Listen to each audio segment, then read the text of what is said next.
Hey guys, welcome back to my channel. तो आज हम बात करेंगे books of original entry journal, जिसमें हम कैश डिस्काउंट और ट्रेड डिस्काउंट के कुछ और ट्रांजैक्शंस को देखेंगे, जिसमें हम ये देखेंगे कि उनकी प्रॉपर कैलकुलेशन और रिकॉर्डिंग कैसे की जाती है। ओके, तो हम स्टार्ट करते हैं एक क्वेश्चन से, जिसमें हम सिर्फ कैश डिस्काउंट और ट्रेड डिस्काउंट को इंक्लूड किए हैं। उसकी कैलकुलेशन और रिकॉर्डिंग हम देखेंगे। Past journal entries for the following: 2015 March 1. Bought goods from Vishwas worth rupees 1 lakh at 20% trade discount and 5% cash discount. Paid full amount at the time of purchase itself. अब question में ये बोल रहा है कि 1 लाख का गुड्स था, जिस पे 20% का ट्रेड डिस्काउंट दिया गया है और 5% का cash discount.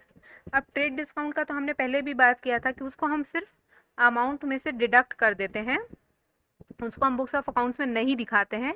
Trade discount less करने के बाद जो अमाउंट आता है उसको हम बुक्स ऑफ अकाउंट्स में दिखाते हैं। तो अब 1 लाख के पे हम 20% का डिस्काउंट लेस कर देंगे, तो 1 लाख का 20% कितना हुआ? 20,000। 20,000 हम 1 लाख में से लेस किए तो 80,000 आया प्राइस जिस पे गुड्स खरीदा गया। और उसमें अब चूंकि पेमेंट लिखा है कि परचेज के टाइम पे ही पूरी पेमेंट कर दी गई थी, तो इस वजह से कैश डिस्काउंट मिला 5% का।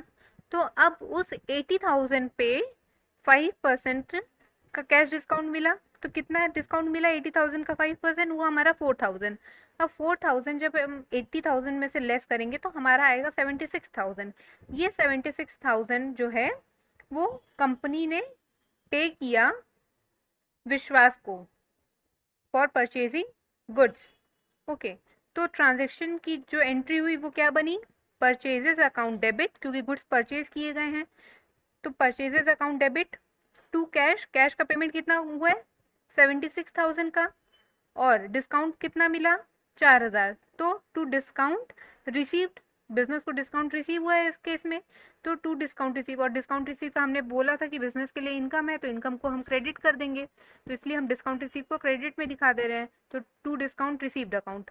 तो कैश 76 मिला, डिस्काउंट 4,000 मिला, और परचेजेस टोटल की कितने की गई? 80,000 की। राइट। नेक्स्ट ट्रांजेक्शन हुआ मार्च 3 को, 3rd of March को। Brought goods from Trisha for rupees 2 lakhs at 5% cash discount and 10% trade discount, half of the amount paid by check at the time of purchase. अब ये बोल रहा है कि 2 लाख का गुड्स त्रिशा से खरीदा गया है, जिस पे 5% का कैश डिस्काउंट और 10% का ट्रेड डिस्काउंट दे रही है कंपनी। मतलब जो त्रिशा है वो 5% का कैश डिस्काउंट और 10% का ट्रेड डिस्काउंट दे रही है, और half of the amount paid by cheque at the time of purchase. अब इसमें ये हो रहा है कि फुल पेमेंट नहीं की गई है परचेज के टाइम पे, सिर्फ हाफ ही पेमेंट की गई है। अब चूंकि पेमेंट हाफ की गई है, तो मतलब कि फुल अमाउंट पे तो कैश डिस्काउंट मिलेगा भी नहीं, ट्रेड डिस्काउंट तो फुल अमाउंट पे मिलेगा, भले पेमेंट की जाए चाहे ना की जाए। लेकिन कैश डिस्काउंट पेमेंट के लिए होता है, प्रॉम्प्ट पेमेंट के लिए ही किया जाता है, तो इसलिए कैश डिस्काउंट तो सिर्फ उतने ही पैसे पे मिलेगा जितने की पेमेंट की जा रही है। तो 2 लाख का तो गुड्स था, जिसपे से 10% का ट्रेड डिस्काउंट लेस कर देंगे, तो बचा कितना? 1,80,000। मतलब 2 लाख का 10% कितना हुआ? 20,000। अब 20,000 उसमें से लेस किए तो हमारा 1,80,000। अब 1,80,000 का आधा पे किया जा रहा है, हाफ।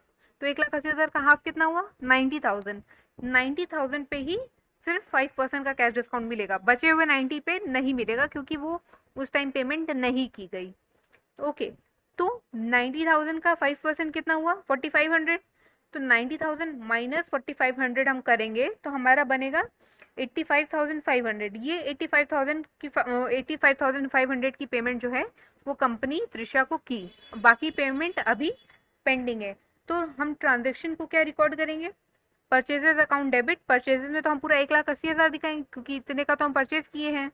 ठीक है, और कैश पेमेंट कितने की गई? 85,500। तो और सॉरी, ये पेमेंट जो है चेक से की जा रही है, तो बैंक घटेगा, बैंक बैलेंस घटेगा, तो हम बैंक को क्रेडिट करेंगे। तो to bank account 85,500 to discount received 5% का डिस्काउंट मिला है 90,000 पे, मतलब 4500 का जो डिस्काउंट मिला है वो भी दिखाएंगे। टू डिस्काउंट रिसीव्ड अकाउंट 4500, और अभी तक आधी पेमेंट नहीं की गई है त्रिशा को, तो त्रिशा बिजनेस की कौन हुई? क्रेडिटर हुई। पेमेंट अभी करना बाकी है तो त्रिशा क्रेडिटर हुई, तो क्रेडिटर को हम क्रेडिट करेंगे, मतलब त्रिशा को हम इस केस में क्रेडिट करेंगे, तो to Trisha 90,000। Okay, goods purchased from Trisha at 10% trade discount and 5% cash discount on half of the amount paid. Okay, अब March 4, sold goods to Nupur for 50,000 at term 4% cash discount and 20% trade discount, half of the amount received by cash and balance half by check on the same day. Nupur को 50,000 का goods sale किया गया है और terms ये है कि 4% के कैश डिस्काउंट उसको दिया जाएगा और 20% का trade discount, half of the amount received by cash and balance half by cheque on the same day. अब अमाउंट तो पूरा रिसीव हो रहा है बिजनेस को नूपुर से, मतलब पेमेंट नूपुर ने पूरी पूरी कर दी है, लेकिन आधा पेमेंट उसने जो है कैश से किया है और आधा जो है उसने चेक से किया है। ठीक है, तो मतलब कि ये तो सीधी सी बात है कि उसने पूरी पेमेंट कर दी है, तो उसको पूरे पूरे अमाउंट पे जो है कैश डिस्काउंट उसको मिलेगा, उसका पेमेंट रुकेगा नहीं, उसको पूरी कैश डिस्काउंट मिल जाएगी पूरे ही अमाउंट पे। ओके, तो अब उसने 50,000 पे हम 20% रेट डिस्काउंट लेस कर देंगे, तो 10,000 डिस्काउंट लेस करने के बाद अमाउंट कितना बना? 40,000 का। अब 40,000 पे 4% का कैश डिस्काउंट लगाएंगे। ठीक है, तो 4% का कैश डिस्काउंट कितना हुआ? 40,000 का 4% 1600। तो अब 40,000 में से 1600 हम लेस किए तो हमारा कितना बना? 38,400। अब ये 38,400 जो है ये नुपुर ने पेमेंट की है बिजनेस को, लेकिन हाफ कैश में और हाफ चेक से, तो 38,400 का हाफ कितना हुआ? 19,200। अब ये 19,200 जो है उसने कैश से पे किया है और 19,200 जो है उसने चेक से पेमेंट किया है। तो एंट्री हमारी मार्च 4 को क्या जाएगी? कैश अकाउंट डेबिट, क्योंकि बिजनेस में कैश आया 19,200 का, और बिजनेस का बैंक बैलेंस भी बढ़ा क्योंकि उसने आधी पेमेंट जो है बैंक से चेक के थ्रू की है, तो बैंक बैलेंस भी बढ़ेगा, तो बैंक अकाउंट डेबिट 19,200। और बिजनेस ने डिस्काउंट अलाउ किया है, सेल किया था बिजनेस गुड्स, तो बिजनेस ने डिस्काउंट अलाउ किया है, तो बिजनेस के लिए ये क्या हुआ? एक्सपेंस हुआ, तो हम एक्सपेंस को डेबिट करेंगे अकॉर्डिंग टू नॉमिनल रूल, तो डिस्काउंट अलाउड अकाउंट डेबिट। और बिजनेस ने सेल्स की है तो सेल्स हमको क्रेडिट करना होगा टू सेल्स अकाउंट। इस केस में पेमेंट पूरी कर दी गई है, मतलब पार्टी का नाम नहीं आएगा, अगर पेमेंट नहीं की गई होती तो पार्टी का नाम आता। तो cash account debit 19,200, bank account debit 19,200, discount allowed debit 1600 to sales account 40,000। Goods sold to Nupur at 20% trade discount and 4% cash discount. Okay, being goods sold to Nupur at 20% trade discount and 4% cash discount. Now March 6, sold goods to Anuradha for 1 lakh on term 10% trade discount and 5% cash discount if the payment is received within 15 days. 80% payment is received on March 18th by check.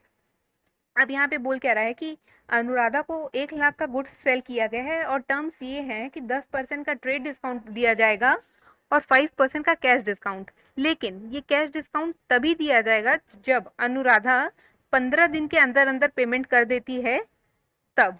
अगर वो 15 दिन के अंदर payment कर दी नहीं की तब उसको वो कैश डिस्काउंट नहीं मिलेगा।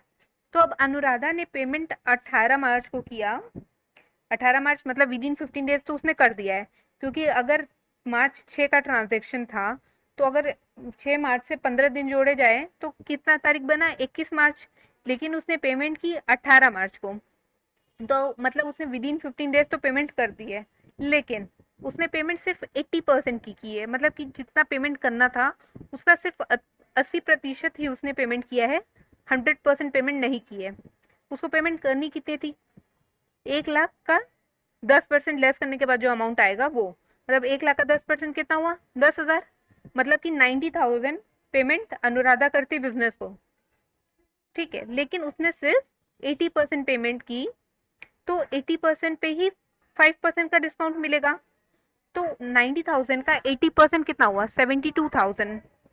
अब वो 72,000 पे 5% का कैश डिस्काउंट मिलेगा, 72,000 पे 5% कितना बना, 3600। ये 3600 जो है बिजनेस डिस्काउंट अलाउ कर रही है, बिजनेस के लिए एक्सपेंस हो गया। और अनुराधा पेमेंट की कितनी अल्टीमेटली, 72,000 माइनस 3600, जो डिस्काउंट कैश डिस्काउंट था उसको लेस किए, तो कितना बना, 68,400। तो अनुराधा ने 68,400 की पेमेंट कर दी है, 20% रिमेनिंग है अभी भी, जो कि अनुराधा ने पेमेंट नहीं की है। तो हम 6 मार्च को तो सिर्फ सेल्स की एंट्री पास करेंगे, और उस समय पेमेंट नहीं की गई थी, तो हम अनुराधा को ही डेबिट करेंगे, राइट। तो Anuradha debit to sales account 90,000, 1 lakh का 10% हम लेस किए तो हमारा 90,000 बना, तो ये 90,000 ही हम दिखाएंगे 6 मार्च को। लेकिन 18 मार्च को चूंकि पेमेंट मिल गई अनुराधा से, तो अब 18 मार्च को एक एंट्री पास होगी जिसमें हम बैंक को डेबिट करेंगे, क्योंकि उसने चेक से पेमेंट की है, राइट। तो bank debit, discount allowed account debit, क्योंकि 5% का कैश डिस्काउंट दिया है बिजनेस ने, तो discount allowed account debit to Anuradha, Anuradha को पहले डेबिट किया गया था, अब उसको क्रेडिट करेंगे 80% से, 80% जो पेमेंट उसने की है उससे। तो बैंक में कितना पैसा आया बिजनेस के पास, 68,400, बिजनेस ने डिस्काउंट कितने का अलाउ किया, 3600, और अनुराधा को कितने से क्रेडिट कर देंगे हम, 72,000, क्योंकि अभी 72,000 उसे रिकवर नहीं करना है, ये रिकवर हो गया, अब उसको हम 72,000 से क्रेडिट कर दिए, fine. 80% amount due from Anuradha received after allowing 5% cash discount. Okay. Now March 20. Sold goods to Sudha for 1 lakh at 20% trade discount and 10% cash discount if the payment is received within 10 days. She paid half of the amount on March 26 and 30% of the remainder on March 31. Okay, तो सुधा को 1 लाख का goods sale किया गया, और terms ये थे कि 20% का ट्रेड डिस्काउंट मिलेगा और 10% का कैश डिस्काउंट, और ये तभी मिलेगा अगर जो है पेमेंट 10 दिन के अंदर अंदर कर दी जाती है। लेकिन उसने जो पेमेंट की वो सिर्फ हाफ की, और वो 26 मार्च को उसने हाफ पेमेंट की, और जो बचा हुआ आधा था उसका 30% उसने 31 मार्च को किया, ठीक है। तो 1 लाख का 20% हम पहले घटाएंगे, तो कितना बना, 80,000, 80,000 का उसने हाफ पेमेंट की 26 मार्च को, तो 80,000 का हाफ कितना हुआ, 40,000, 40,000 पे 10% का कैश डिस्काउंट उसको मिलेगा, तो 40,000 का 10% कितना हुआ, 4,000, तो 40,000 माइनस 4,000, 36,000 जो है वो पेमेंट बिजनेस को मिली ऑन 26 मार्च। लेकिन 31 मार्च को बिजनेस को कितनी पेमेंट मिली, 30% ऑफ द रिमाइंडर, मतलब कि बचे हुए 40 का 30%, तो 4 3 जा 12, मतलब कि 12,000 जो है वो बिजनेस को 31 मार्च को मिला।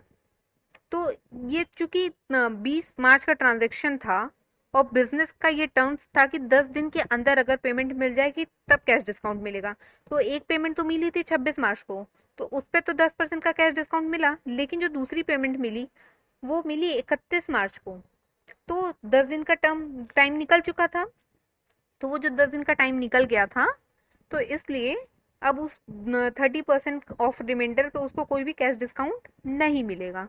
तो एक ट्रांजेक्शन तो हम 20 तारीख को रिकॉर्ड करेंगे सिर्फ सेल्स का, तो सुधा, क्योंकि सुधा को सेल्स किया गया था उस दिन कोई पेमेंट नहीं की गई थी, इसलिए सुधा को डेबिट किया जाएगा, क्योंकि क्रेडिट पे गुड्स सप्लाई किए गए उसको, तो वो बिजनेस की डेटर हुई, तो सुधा को हम डेबिट कर देंगे। तो सुधा डेबिट टू सेल्स अकाउंट 80,000, पूरे अमाउंट से दिखाएंगे हम, ट्रेड डिस्काउंट लेस करने के बाद 80,000 आया था हमारा, तो 80,000 हम दिखाएंगे।